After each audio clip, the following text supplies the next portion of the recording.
My fiancé said, "I just need one last trip with my ex before marrying you for closure." I smiled and said, "Of course." The next day, I called the caterer and the venue. She learned the truth at her bridal shower in front of everyone. At 40, I was a man working as a transit safety analyst in Providence, Rhode Island.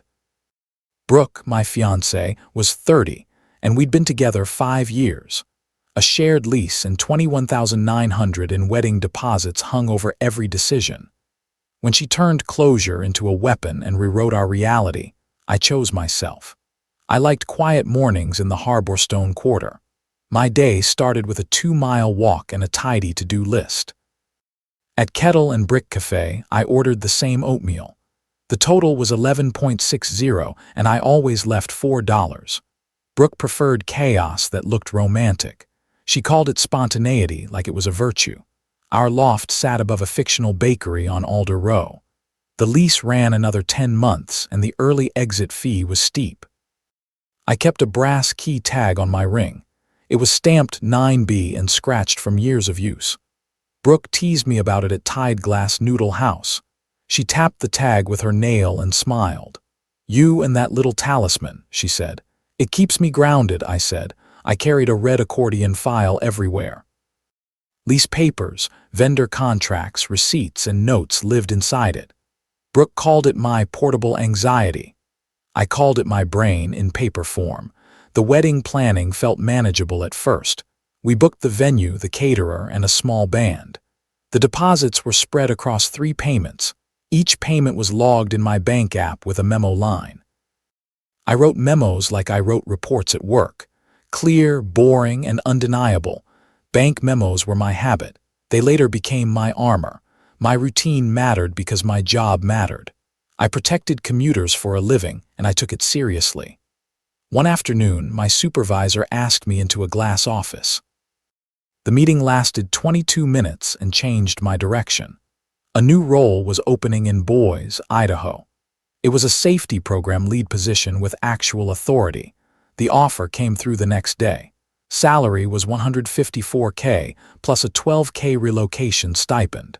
Healthcare coverage started immediately.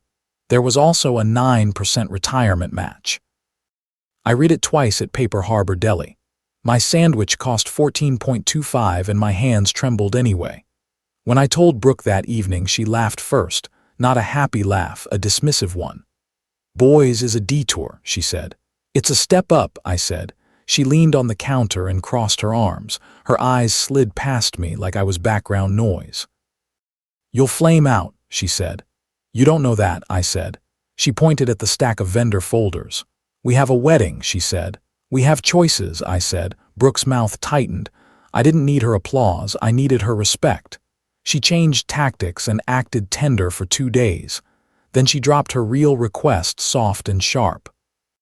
"I need one last trip with my ex," she said. "For closure." I kept my face still on purpose. I even smiled because my stomach had already decided. "Of course," I said. She watched me like she expected a fight. When she didn't get it, her shoulders loosened. Later, alone in the bedroom, I opened my red accordion file. I pulled out every contract and reread the cancellation clauses. Then I handled the next day like an adult. I called the caterer at 1018 a.m. from my car. "I need the account contact updated," I said. The manager paused. "Are you making changes?" she asked. "I'm setting boundaries," I said. I called the venue next. I asked them to require written authorization from me. My brass key tag clicked against the steering wheel. That small sound kept me calm. Brooke packed for her closure trip with careful performance. She kept her phone face down and hummed. She didn't use the suitcase by the closet. She used a smaller carry-on duffel instead. I didn't comment. I didn't ask for details. She had 2 motives, even if she'd deny them. One was nostalgia and ego, the thrill of being chased again. The other was leverage, keeping me anxious and compliant. I told myself I was being overly logical. That was my flaw, the way I hid hurt behind systems. Brooke left before sunrise, not kissing me goodbye. She texted later that she landed safe. The next evening, I met my friend Miles at Driftwood Taproom. We split an appetizer and my share was $19. Miles knew my habits. He noticed the red accordion file on the seat. "You brought paperwork to beer," he said. "It's a phase," I said. He studied my face for a moment. "She's really doing this?" he asked. "She's calling it closure," I said. "And you're calling it what?" he asked. I stared at my water glass. "A test," I said. Brooke sent messages like she was writing a script, short, sweet, and strategically vague. Then, on the third night, the script slipped. A bank alert popped on my phone while I stood on Mercer Street. It was a charge for a luxury hotel spa package. The description was generic, but the amount was specific. It wasn't the price that rattled me. It was the memo, because it used our shared account. I opened the transaction details. The memo field read, "Wedding travel, reimburse later." I didn't write that. Brooke did. I walked into the Elmstone Credit Union branch near Oakbend Circle. I sat with a banker and asked simple questions. "How do I freeze shared transfers?" I asked. The banker nodded. He walked me through options and paperwork. The appointment took 35 minutes. I opened a separate account for my paychecks. I moved $8,700, my portion of the savings. In the memo line, I wrote, "Personal funds, lease protection." I wanted it clean for later. That night, I didn't call Brooke. I printed account statements and placed them in my red file. The next morning, I checked our shared calendar. Brooke had said her trip ended in 4 days. Her calendar showed something else. An invite titled "Extended Stay" was added and then deleted. I recovered it through the email archive linked to the calendar. The location line listed a beachfront resort city, not the place she claimed. I did not rage. I sat at Anchorline Breakfast House and ordered eggs. The bill was $18.40. My appetite was gone, but I ate anyway. I pulled my brass key tag from my pocket. I rubbed the worn edge between my fingers. It reminded me I was real. It reminded me I had a home to protect. When Brooke finally called, her voice was syrupy. She sounded pleased with herself. "Miss me?" she said. "I noticed the shared account charge," I said. Silence clicked in the background, then she laughed, light and insulting. "You're counting pennies," she said. "I'm counting trust," I said. She shifted into offense. "I needed a reset," she said. "You used our money," I said. "I'll fix it," she said. I stayed calm and specific. "Where are you?" I said. "At the hotel," she said. "Which hotel?" I said. She exhaled like I was exhausting. "Why does it matter?" she said. "Because you lied," I thought. "Because you think lying is normal." "I'm asking once," I said. She snapped. "You're being controlling," she said. "I'm being careful," I said. She hung up without saying goodbye. I stared at the call timer and felt my chest tighten. 2 hours later, Miles called me. His tone was cautious. "Did you and Brooke break up?" he asked. "No," I said. "She told people you're unstable," he said. "She said you track her." I felt heat rise behind my eyes. Tracking was a serious accusation. I walked to my car and sat behind the wheel. My red accordion file sat in the passenger seat like a witness. I didn't defend myself publicly. I didn't call her friends and plead. Instead, I started building a record. Lawful, boring, and complete. I exported our message history to a PDF. I saved flight confirmations she had forwarded weeks earlier. I printed the bank transaction with her memo line visible. I also printed the calendar invite recovery screen, not a dramatic image, just a time-stamped archive page. The evidence device became the bank memo lines. Every questionable transaction had a note attached. I labeled each one in my red file. I wrote dates and short explanations with a pen.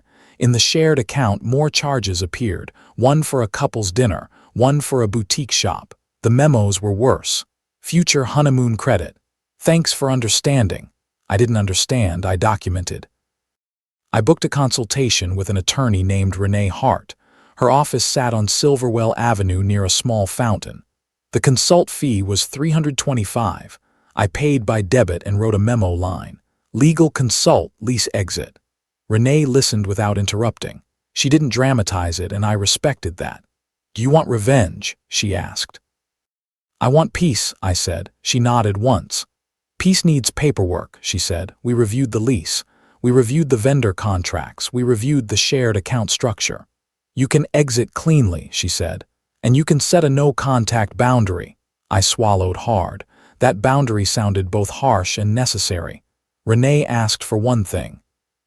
Keep it factual, she said. No speeches, she said. The next day, I went to the passport office in downtown Providence.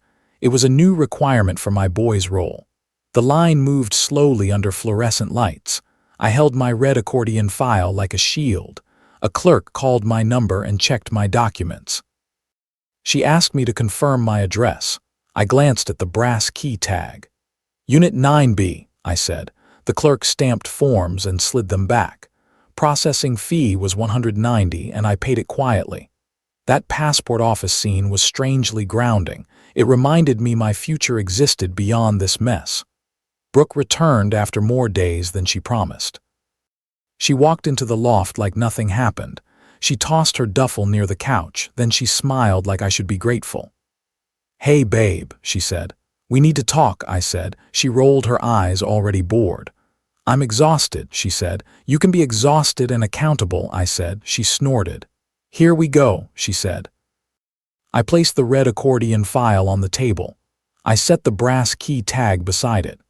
Brooke stared at them, then at me. Her expression turned wary. What is this? She asked. It's the truth, I said. She tried to laugh it off. You printed stuff, she said. I documented what happened, I said. That's creepy, she said. Her insult landed like a slap, but I stayed steady. Creepy was the word she wanted to spread. I'm not arguing, I said. I'm setting terms. Brooke's voice sharpened. You don't get to set terms, she said. I do for my life, I said. You're being dramatic, she said. I opened the file and slid one page forward. The bank transaction with her memo line. You used shared funds, I said. It was temporary, she said. I slid the calendar invite recovery printout forward. You extended the trip, I said. She pressed her lips together, then she shifted into a new story. My ex needed help, she said, and I was kind. You told me it was closure, I said. It was both, she said. I heard the manipulation in that single word. Both was a way to avoid owning anything. I spoke with an attorney, I said. Brooke's eyes widened. That's insane, she said. It's responsible, I said. She stepped closer, voice low. You're trying to scare me, she said. I'm trying to leave cleanly, I said. You can't, she said. We're on a shared lease, she said. I nodded once, slow and deliberate. I know, I said. I slid her a printed letter draft. Renee's letter with my name and calm language. Brooke skimmed it and scoffed. You're really doing this, she said. Yes, I said. I'm done being misrepresented. She grabbed the pages and waved them. You're ruining my life, she said. You made choices, I said. I'm making mine. She turned toward the door and raised her voice. You're a tiny, bitter man, she said. That insult was new, cruel, and revealing. It showed what she thought when she wasn't acting sweet. I didn't match her energy. I pointed at the letter again. You will communicate in writing only, I said. No pop-ins, I said. Brooke laughed sharp and loud. I live here, she said. Not for long, I said. Her face changed then. She finally understood there was a process, not a fight. Renee's letter went out that afternoon by certified mail. It demanded a lease release or a formal buyout option. It also required no contact except through counsel. I didn't post about it. I didn't call her parents. I just followed the process. I met the property manager, Mr. Patel, at the leasing office. The office sat beside a small fountain on Larkspur Way. Mr. Patel read the letter twice. He kept his expression neutral. Both parties must sign, he said. I'm prepared, I said. I offered a buyout proposal. I would cover 70% of the fee to exit sooner. The buyout was $4,200 total. I offered $2,940 to make it painless. In my bank app, I prepped the transfer. The memo line read, Lease buyout Unit 9B. Mr. Patel nodded. This is reasonable, he said. He contacted Brooke to schedule a signing. She ignored him for 2 days. Then she showed up at the office, furious. Her face was tight, eyes bright with anger. You dragged me here, she said. You dragged yourself, I said. She jabbed a finger toward my file. You're acting like a robot, she said. I'm acting like a tenant, I said. and a person who wants peace. Mr. Patel explained the options, calm and monotone. Brooke tried to interrupt him twice. He held up a hand and continued anyway, her confidence cracked in small pieces. When he mentioned the attorney letter, she stiffened. Her eyes darted to me. "You told them lies," she said. "I gave them documents," I said. She leaned toward me and hissed. "You're embarrassing me," she said. "I didn't invite an audience," I said. Brooke's motive surfaced in that moment. She didn't fear wrongdoing. She feared losing control of the story. Mr. Patel slid the lease release across the desk. A pen sat beside it, waiting. Brooke stared at the paper like it was poison. Then she looked up, trying another tactic. "If you loved me, you'd stop," she said. "If you loved me, you'd respect me," I said. She blinked fast. "I was going to come back to you," she said. "I'm not a waiting room," I said. Mr. Patel cleared his throat. "We need a decision," he said. Brooke grabbed the pen. Her signature came out jagged. I signed next, steady. My hand didn't shake. Mr. Patel collected the keys. I removed my brass key tag from my ring. The tag sat in my palm for a second, then I placed it on the desk. Brooke watched it like it was a symbol. In a way, it was. After the signing, Brooke tried to corner me in the lobby. She moved close, like intimacy could reset the clock. "Can we talk alone?" she asked. "No," I said. Her eyes flashed. "You're cruel," she said. "I'm consistent," I said. "Right to counsel," I said. I left without rushing. I walked 3 blocks to Hallowell Soup Company. I ordered a bowl and bread. The total was $13.80 and I tipped $5. At home, I packed quietly. No dramatic tossing, no angry ripping.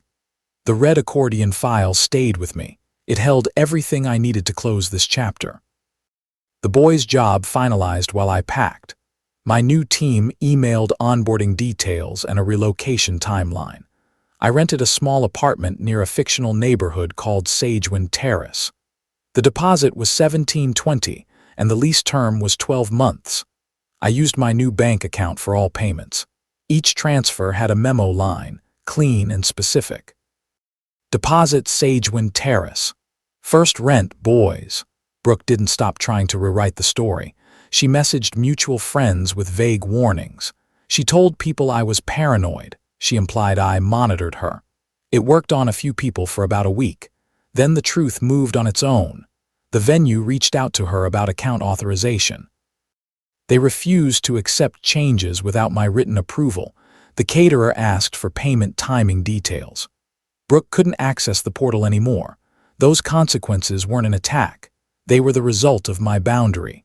The bridal shower happened at Foxglove Hall, a small event space.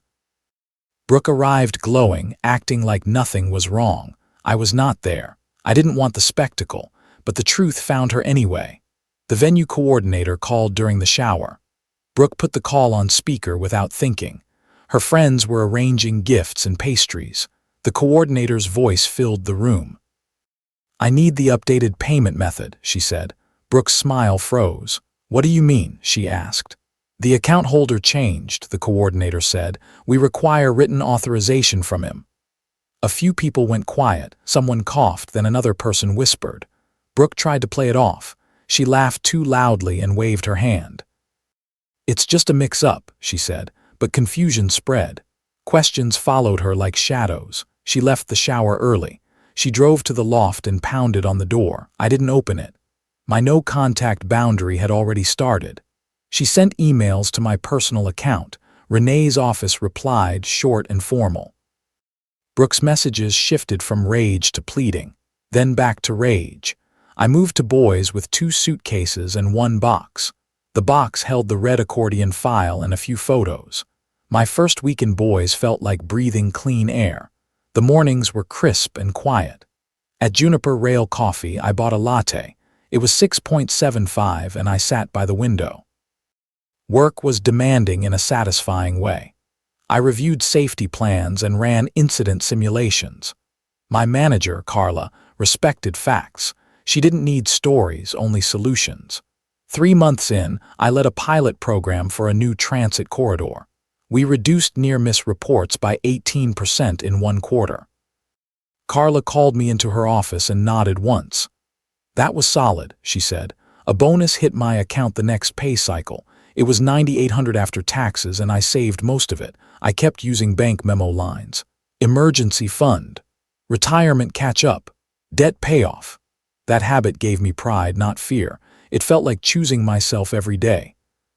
Brooke tried a return attempt when she realized I was stable. She flew to Boise and showed up at my building. The lobby smelled like new paint and clean carpet. I had just returned from a grocery run. Brooke stood near the mailboxes, eyes glossy. She held her hands together like prayer. "I'm sorry," she said. "I needed you," she said. I didn't move closer. I kept my voice level. "You needed control," I said. "You needed attention," I said. She flinched. "That's unfair," she said. "You can email counsel," I said. "That's the boundary." Brooke's face hardened. "So you're done," she said. "Yes," I said. "Take care of yourself." She looked like she wanted to argue. Then she saw there was no fight to steal. She left without another word. I exhaled and went upstairs. That evening, I opened my red accordion file. I didn't need it anymore, but I checked it anyway. The papers were neat and boring. That was the point. Near the end of that year, I kept 3 bank records printed. Not to relive the betrayal, but to remember the repair. Bank memo. Personal funds, lease protection, 2024-0207 bank memo. Lease buyout, Unit 9B. 2024-0319 bank memo. Deposit, Sagewind Terrace. 2024-0406, a year after the lease release. My life felt steady. Savings sat at $61K and my credit was clean. I took a short solo trip into the foothills outside Boise. The drive was 48 miles and the sky looked endless. At a roadside overlook, I sat on a bench. Wind moved through the brush like quiet applause. My phone buzzed with an email from Brooke. The subject line was simple and unadorned. "I owe you a real apology." Her message finally sounded adult. No accusations, no blame, no sideways insults. She admitted she used the trip as a power play. She admitted she spent shared money to keep me stuck. She admitted she told people stories to protect her pride. At the end, she asked if we could talk like we used to. I read it once and didn't reread it. I replied with one sentence. "Thank you for apologizing, and I'm staying no contact." Then I put my phone away. I watched the horizon until my breathing slowed. A betrayal doesn't always arrive with shouting. Sometimes it arrives in a memo line and a smirk. I learned that love without respect is just a costume. I also learned that boundaries are not punishments, they're instructions. My rule now is simple: shared money requires shared honesty. If I could do one thing differently, I'd insist on written agreements sooner. Walking away felt less dramatic than staying, and that was freedom. Peace didn't need her permission, and it never will.